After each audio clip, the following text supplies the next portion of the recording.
Actually, ang findings ng UP Los Baños is intracranial bleeding, or is parang nagkaroon siya ng crack.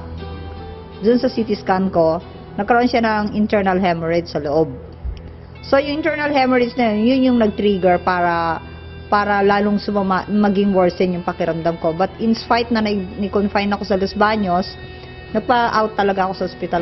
I stay at home, pero nagpapa-check up ako sa doctors. Nagkaroon ako ng matinding taas ng lagnat nun. Siguro, nag-40 siya. The whole day, nag-take ako ng pampababa ng lagnat. Hindi bumababa ng lagnat ko. So, ang ginawa ng husband ko, dinala ko sa hospital uli, somewhere in Imus. So, ang findings nila ron, kailangan CT scan, X-ray, lahat, everything. Laboratory. So, ang result ng Pilar Hospital sa Marine Imus is positive ako sa internal bleeding. So, kasi biglang bumaba yung platelet ko. So, nung makita ko ng doktor ko, she was really surprised kasi hindi ako ganon dati. Biglang in a few weeks, talagang bumigay yung katawan ko, talagang biglang nakita nila yung haggardness ng mukha ko. So, sabi niya sa akin, okay, ganito, i-CT scan kita for final opinion. The result of the CT scan, she advised me na for operation. Kasi pumapasok na raw yung dugo sa lamad ng utak ko. Ang attack ko nun is, every 30 minutes. Nagsisisure ako, nagsusuka ako, nagno-nosebleed, dumudugo yung tenga ko. May time na wala akong paningin in 30 minutes. May time na matigas ang katawan ko. And yung husband ko, hindi na siya makapagtrabaho. So, saan kami kukuha ng pagkain namin, di ba?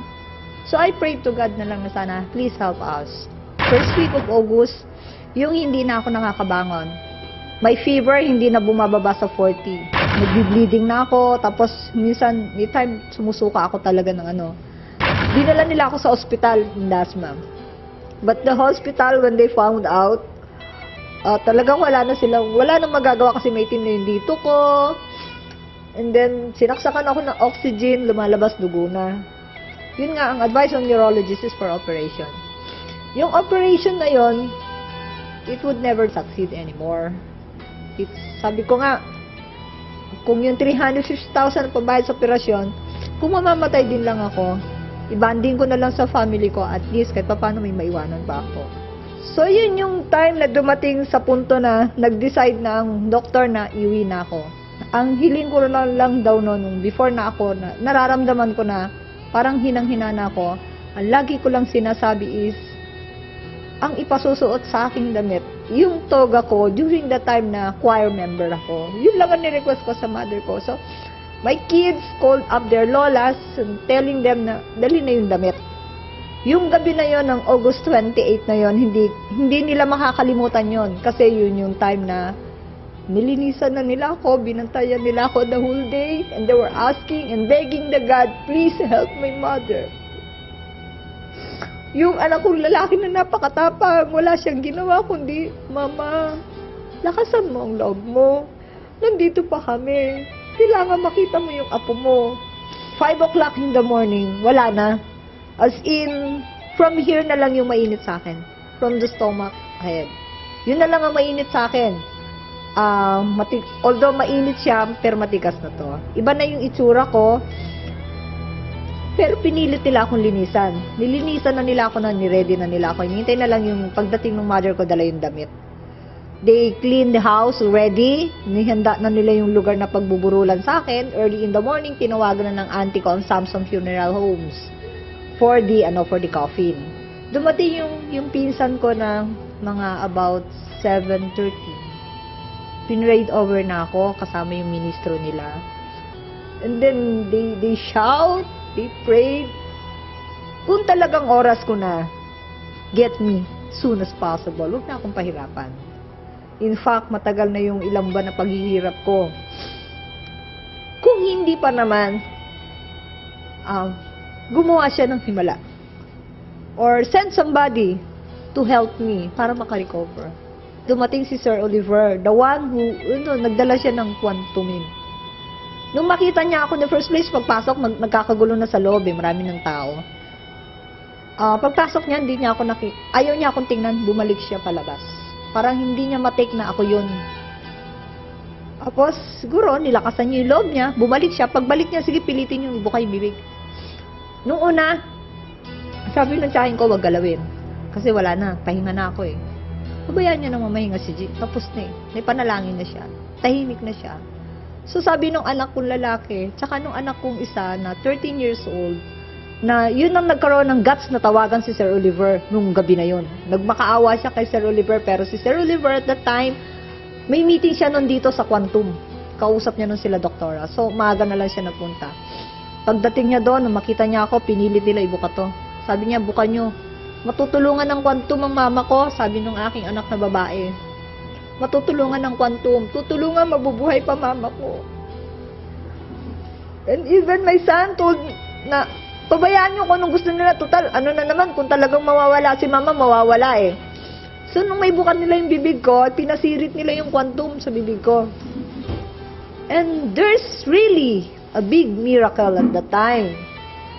My son, my daughters, and even my aunties, mga relatives ko, mga pinsan ko, telling, they were really amazed. Because in just 20 seconds, sumuka ako ng dugo. Which is very, very dark blood. Yun yung time na, although na hindi pa rin ako nakaano, pag ganun ko lang, pag block ko lang, hindi pa rin ako nakabangon. So, sabi ni Sir Oliver, tumawag siya kay Doktora. Medyo kinabahan si Sir Oliver. So, advice ni Doktora daw, every minute, 20 drops direct sa bibig, buhusan ng ulo. Kasi at that time, yung ulo ko, malaki na yan. Lumaki siya. And, even yung dulo ng buhok ko, nung may malay pa ako, di mo pwedeng hawakan, masakit. Talagang as in, masakit na masakit. Para bang tinutusok ako ng karayong paloob ng utak ko. So, nung mangyari yung ganon, binuhusan nila almost, siguro mga 3 bottles na ulos ng Sir Oliver. Binuhos sa ulo ko, pinatakan yung mata ko, nilagyan ng tenga ko, ang ilong ko, pinasiritan nila, ang bibig ko, the whole body. Bumangon ako, nag-blow uli ako. Yung blow ko na yon, parang biglang, sabi ko, nagulat ako sa paligid ko, oh, why are you here? Why are you crying? Sabi ko, bakit? Ano nangyari? So, yun yung, pumalakpak na yung mga tiyahin ko, my kids, even my neighbors. Sabi nila, bumalik na. Bumalik na si mama. Hindi na siya sasama sa mga lolo. After 30 minutes talagang umupo ako, I asked water. Yung water na yon nilagyan din ni Sir Oliver. Naubos ko on that day almost 5 bottles.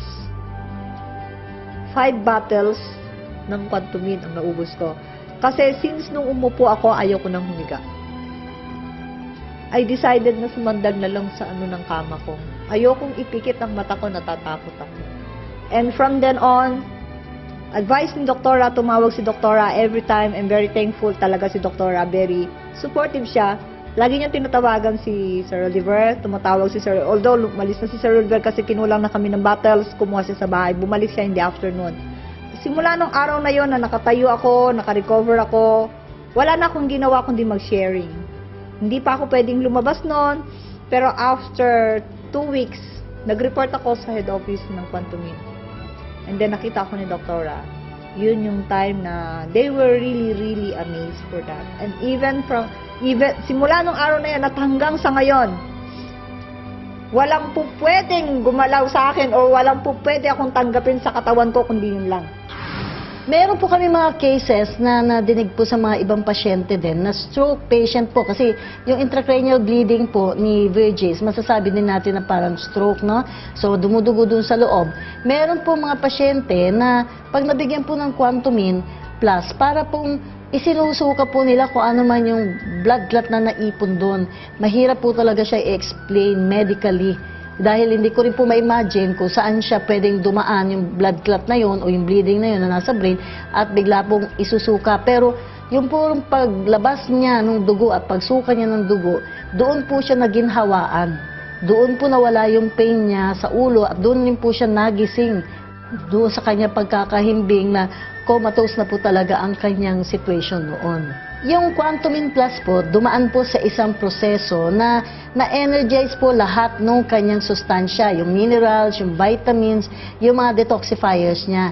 So, kung pagkadaan po doon sa process na yon, lalo po silang lumakas at kahit konti-konti lang po ang ating gagamitin, malakas na malakas po yung effect niyan. Now, pwede po nating sabihin na yung dahil po doon sa proseso na dinaanan ng ating Quantumin Plus, naging nanoform po yung ating mga molecules. Ibig sabihin po, naging maliliit po yung size to the point na ipatak mo man yung isa o dalawang patak doon sa bibig, mabilis po talaga na-absorb ng katawan at para ka na-energize kasi bigla siyang umiikot kaagad sa buong katawan. So yung mga nanghihina po, bigyan nyo lang po yan ng kahit konti pong Quantumin Plus sa tubig o kung emergency po, dinedirect po nila yan sa bibig. Malaki po yung nagiging ginhawa ng pasyente. Dahil ang effect po, seconds lang po ang bibilangin nyo. Ramdam na ramdam po nila na parang meron pong pumapasok na energy o maliit na kuryente na parang biglang nabubuhay yung buo nilang katawan.